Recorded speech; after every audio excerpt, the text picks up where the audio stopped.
I live in South Africa. I live in Africa. I live on, I would imagine, the worst continent to live on as a Christian because of just how many people partake in dark arts. But Africans are not the only ones engaging in strange things. It's just that we are, I would imagine, by far the most tactless in it. We ransack each other in ways that are obvious. It's clear that somebody's out here bashing their neighbor in with sorcery, their mother, their sister, their dog. That's just the unfortunate thing about living in Africa. But the world, just like Africans, are experimental with extra spiritualities, otherworldly spiritualities that don't yield any fruit at all. Human beings are unfortunately never satisfied. It's written in God's word that like death and Sheol, the eye of man is never satisfied. Therefore, people can never really just run with what it is that is a good thing given them by God, a good and a perfect thing. People can never just be happy with the planet that they live on, given that it is bearing so much godly fruit on it. The invisible qualities of God are making them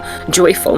They're instant gratificationers, if that's even a word. They want it and they want it now. They don't want to wait on God. And they also are constantly trying to see if they can get stuff that they have not worked for in their back pocket.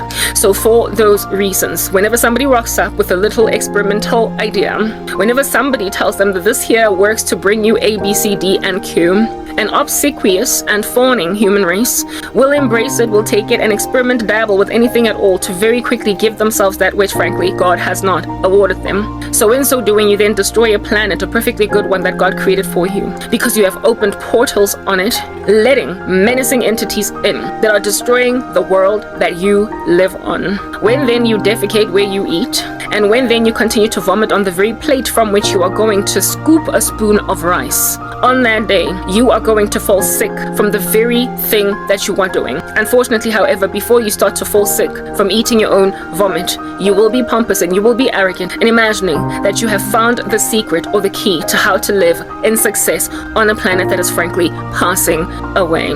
But by the time you wake up, by the time you ultimately snap out of that mental illness, it'll be the tribulation. The world will essentially be ending.